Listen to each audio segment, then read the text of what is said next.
எப்படி இருந்தாலும் மழைங்கிறது இயற்கை. மழை பொழியும் பொழுது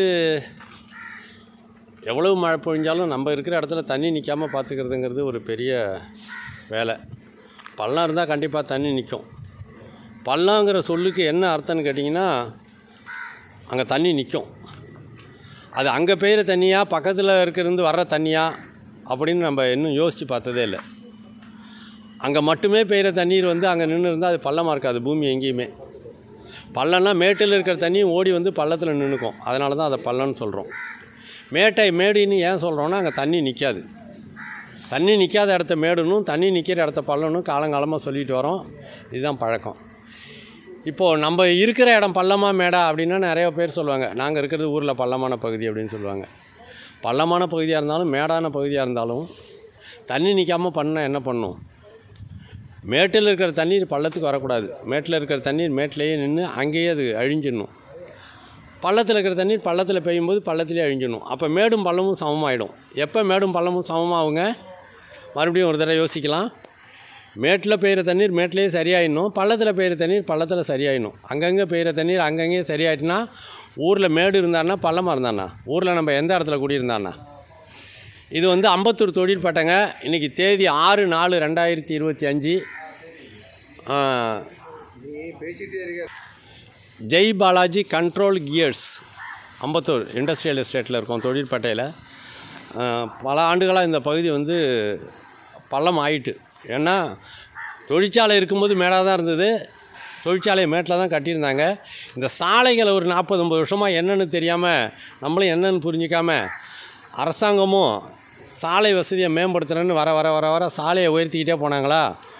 கொஞ்சம் கொஞ்சமாக மண் கொட்டி அது கொட்டி இது கொட்டி சாலையில் தண்ணி நிற்கக்கூடாதுன்னு உயர்த்திக்கிட்டே போகும்போது என்னாச்சு, சாலைகள் உயர்ந்துருச்சு. சாலைகள் உயர்ந்து அப்படியே நீட்டாக என்ன செஞ்சுது, ஆறுகள் மாதிரி ஒவ்வொரு ஊராக தொட்டுக்கிட்டே போச்சு. அதனால் மேட்டு கிராமங்கள்லேருந்து சாலைகள் வழியாகவே பள்ளத்து கிராமங்களுக்கு தண்ணீர் வர்றதை அடைக்க முடியாது. ஏன்னா தண்ணி சாலை வழியாகவே வருது. எப்படி போக்குவரத்து வாகனங்களை தடுக்க முடியாதோ அது மாதிரி தண்ணீர் வரதையும் சாலைகள் வழியாக வர்றதை தடுக்க முடியல. அது மாதிரி தாங்க இந்த அம்பத்தூர் தொழிற்பேட்டைக்குள்ளே இந்த ஜெய் பாலாஜி கண்ட்ரோல் கியர்ஸ் இருக்கிற இடத்துக்கு ரோட்டு வழியாகவே தண்ணி வருது. இந்த தொழிற்சாலையை விட 2-2.5 அடி உயரத்தில் வெளி பக்கத்தில் ரோடு இருக்குது. அதுக்கு மேலே 2 அடி 3 அடி. சென்ற ஆண்டு என்ன நடந்ததுன்னு கேட்டிங்கன்னா, இதனால் தொழிற்சாலையை விட 2.5 அடி உயரம் சாலை, அந்த சாலையில் 2.5 அடி உயரம் தண்ணீர். அதனால் என்னாச்சுன்னு கேட்டிங்கன்னா, தொழிற்சாலை உள்ள 4-5 அடி இதோ தெரிகிற ஜன்னல் இருக்குது பாருங்கள், அதுக்கு மேலே, இந்த ஜன்னலுக்கு மேலே ஒரு 2 அடிக்கு மேலே ஜன்னலோட கீழ்மட்டத்திலேருந்து ஒரு 2 அடிக்கு மேலே இந்த கோடு போட்டிருக்காங்க பாருங்கள், அந்த மட்டத்துக்கு தண்ணீர் நிற்க ஆரம்பிச்சிட்டு. சரிங்களா? கிட்டத்தட்ட ஜன்னலில் ஒரு 1/3 பங்கு அளவுக்கு தண்ணீர் உள்ள தொழிற்சாலையில் உள்ள எந்திரங்களெல்லாம் மாட்டிக்கிட்டு. அதனால் என்ன பண்ணோன்னா, இதை வந்து முதல்ல என்ன செய்யணும்னா, மேட்டில் பெய்கிற தண்ணீர் மேட்டிலேயே, பள்ளத்தில் பெய்கிற தண்ணீர் பள்ளம் அப்படின்னு இருந்தால், பள்ளம் மேடுன்னு நம்மளால் சொல்ல முடியாதுல்ல. ஏன்னா மேட்டில் தண்ணி நிற்காமல் பள்ளத்துக்கு ஓடி வந்தால் தான் பள்ளம்னே சொல்லுவோம் நம்ம. இப்போ மேட்லேயும் தண்ணி நிற்கிது, பள்ளத்துலேயும் தண்ணி நிற்கிது, சமமாக தான் நிற்கிது. இப்போ ஊரில் மேடு பள்ளம் எங்கே இருக்குன்னு கேட்டால் எப்படி சொல்ல முடியும்? சொல்ல முடியாது. அந்த மாதிரி ஒரு வேலையை இங்கே செஞ்சோம். இந்த பகுதியில் பெய்கிற தண்ணீர் எல்லாம் இந்த பகுதியிலேயே குடிச்சிடணும். மேட்டிலேருந்து தண்ணீர் உள்ளே வரக்கூடாது. அதுக்காக என்ன செஞ்சோம், இந்த மாதிரி ஒரு சுவத்தை சுற்றிடும் ஒரு சரிவாக எடுத்து இந்த மாதிரி நெடுகிலும் போட்டோம். வெளியிலேருந்து தண்ணீர் உள்ளே வராமல் அடைச்சோம், மண்ணாலேயே தான். சரிங்களா? அடுத்தது தொழிற்சாலை பக்கத்துலேயும் அதையே செஞ்சோம். தொழிற்சாலை பக்கத்துலேயும் அதையே செஞ்சோம். சரிங்களா? சரிவாக நெடுகிலும் போட்டு அடைச்சிட்டோம். இப்போது தொழிற்சாலை உள்ளேயும் தண்ணி போகாமல் மண்ணாலேயே அடைச்சிருக்கிறோம். அப்புறம் என்னாச்சு, தொழிற்சாலை சுற்றி நிறைய மேடு பள்ளம் இருந்தது. அந்த மேடு பள்ளத்தை எல்லாம் முதல்ல சமதளப்படுத்தணும். ஏன்னா உள்ளேயே சின்ன இடமா இருந்தாலும் மேடு பள்ளம் இருந்தாலும் மேட்டில் இருக்கிற தண்ணி பள்ளத்துக்கு போய் தானே தீரும். சின்னோண்டு இடமா இருந்தாலும் பெரிய இடமா இருந்தாலும். அதனால் முதல்ல தரையை சமதளப்படுத்திட்டோம்.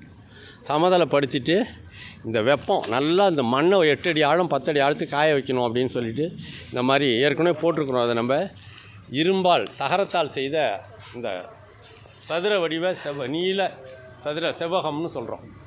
அந்த குழாய்களை என்ன செய்யும், இரும்பு பைப்பை சொருகி வச்சுட்டோம். இப்போ கிட்டத்தட்ட ஒரு 8 அடி ஆழத்துக்கு தரைக்கு கீழே இது நிரந்தரமாக. இப்போ என்ன ஆகும், இந்த பகுதியில் எவ்வளோ மழை பெஞ்சாலும் இது உள்ளே குடிச்சிடும். இந்த இடத்துல இருக்கிற தண்ணீர் வெளியில் போகாது, வெளியில் இருக்கிற தண்ணீர் உள்ளே வராது. அந்த மாதிரி ஒரு அமைப்பை ஏற்படுத்தியிருக்கிறோம். இது எல்லா இடத்துலையும் பண்ண முடியும். சென்னை மாநகரத்தில் எல்லா இடத்துலையும் பண்ண முடியும். அதாவது பொதுவாக இந்த மாதிரி தோட்டங்களோ பெரிய பெரிய கட்டடங்களோ சுற்றிலும் இட வசதியோ உள்ளவங்க பண்ணலாம். நெருக்கமாக அடுக்குமாடி குடியிருப்புகள் இருக்குது, பக்கத்தில் நிறைய வீடுகள் இருக்குன்னா பொது இடங்கள்லையே இது மாதிரி பண்ணலாம். பண்ணும்பொழுது என்னாகும், கட்டடங்களுக்கு கீழேயும் நீர் வந்து உள்வாங்க ஆரம்பிச்சிடும். நீரை கடத்தி அடிக்க முடியாதுங்க. மறுபடியும் நினைவில் வச்சுப்போம். நீரை வந்து வடிக்கிறதுங்கிறது நீரை கடத்தி பூமிக்கு மேலே ஒரு இடத்துலேருந்து இன்னொரு இடத்துக்கு கடத்திக்கிட்டே போய் தண்ணீரை வடிக்க தொடங்கினோம்னா மேட்டில் இருக்கிற தண்ணீரெல்லாம் கண்மூடித்தனமாக பள்ளத்தை நோக்கி ஓடி பள்ளத்தில் மிக பெரும் பேரழிவை ஏற்படுத்தி தான் தீரும். அதனால் அங்கங்கே மேட்டில் இருக்கிற தண்ணீரை மேடே உறிஞ்சுறது மாதிரியான அமைப்பும், பள்ளத்தில் பெய்கிற தண்ணீரை பள்ளமே உறிஞ்சுறது மாதிரியான அமைப்பும் ஏற்படுத்திட்டோம்னா இப்போ எத்தனை 100 ஆண்டு 1000 ஆண்டுகள் ஆனாலும் சரி தான் சுலபமாக இதை சாதிக்க முடியும். உண்மையில் பூமி நீர் உறிஞ்சிக்கிற அமைப்பாக இருக்குதுங்கிறத நம்ம புரிஞ்சுக்கணும். அதனால தான் நம்ம ஓட்டப்பட்டு தண்ணி எடுத்தே குடிக்கிறோம். அதனால் இந்த நீர் உறிஞ்சிக்கிற கட்டமைப்பை மிக சரியாக செயல்படுத்தினோம்னா சரியாக வரும். இந்த அமைப்பை சென்ற ஆண்டு செஞ்சதில் என்ன ஆச்சுன்னு கேட்டிங்கன்னா, இந்த ஆண்டு இதுவரையில் இல்லாத அளவுக்கு ஆச்சரியமாக 1 அடி தண்ணீர் மட்டும்தான் நின்றுது சென்ற மழைக்காலத்தில். ஏன்னா அந்த அளவுக்கு தண்ணீர் வந்து பூமி உறிஞ்ச ஆரம்பிச்சிட்டு. இருந்தாலும் அதுலேயும் நிறைய பிழைகள் இருந்தது. இதுக்குள்ளேயே நிறைய மேடு பள்ளம் இருந்தது. அதையெல்லாம் இப்போ சீர் பண்ணிட்டோம், கிட்டத்தட்ட சரி பண்ணிட்டோம். அடுத்த ஆண்டு இது ஒரு முன்மாதிரியாக விளங்கணும். இது சரியான முறையில் அக்கம் பக்கத்துலலாம் தண்ணி நின்னாலும் இதில் தண்ணி நிற்காமல் இருந்தால் இதை நம்ம சென்னையினுடைய பெருநகரத்துக்கு இதையே ஒரு முன்மாதிரியாக எடுத்துக்கலாம். நிறைய இடங்களில் தன்னார்வமாக தன்னை காப்பாற்றிக்கிற அடிப்படையிலையாவது, தன்னை மட்டும் காப்பாற்றிக்கணுங்கிற அடிப்படையிலையாவது மக்கள் அவங்கவுங்க இடத்துலையும் செய்ய ஆரம்பித்தாங்கன்னா சென்னையில் பெருவெள்ளத்தை எப்படி ஒழிக்கிறதுன்னு நிறைய முன்மாதிரிகள் உருவாயிடும். இது தோட்டத்தில் செய்யலாம், அலுவலகத்தில் செய்யலாம், வீட்டை சுற்றி செய்யலாம். சரியா? அதனால் செய்கிறதுக்கு முயற்சி பண்ணலாம். இதை புரிஞ்சுக்கிறவங்க செய்யுங்க. இதை பார்க்க விரும்புகிறவங்க வந்து பார்க்கலாம். Jai Balaji gears control gears limited. சரிங்களா? அம்பத்தூர் தொழிற்பேட்டையில் இருக்குது. இந்த பதிவிடும் நாள் வந்து 6/4/2025. இதை ரொம்ப சிரமத்துக்கு இடையில் ஆட்களை வச்சு மிகச்சரியாக பண்ணணும். இந்த ஆண்டு பெய்கிற மழையை எதிர்காலத்தில் 2025 மழைக்காலம், சரியா, 25-26 இந்த மழைக்காலத்தில் இது முழுசுமாக நீர் நிற்கக்கூடாது இல்லை அப்படிங்கிற அடிப்படையில் இது ஒரு முன்மாதிரியாக வழங்கணும் தமிழகத்துக்கு அப்படிங்கிற அடிப்படையில் இதை பண்ணியிருக்கிறோம். எதிர்வரும் காலத்தில் தொடர் பதிவுகளை சந்திப்போம். என்ன நடக்குதுங்கிறத பார்ப்போம். சரிங்களா? நன்றி, வணக்கம்.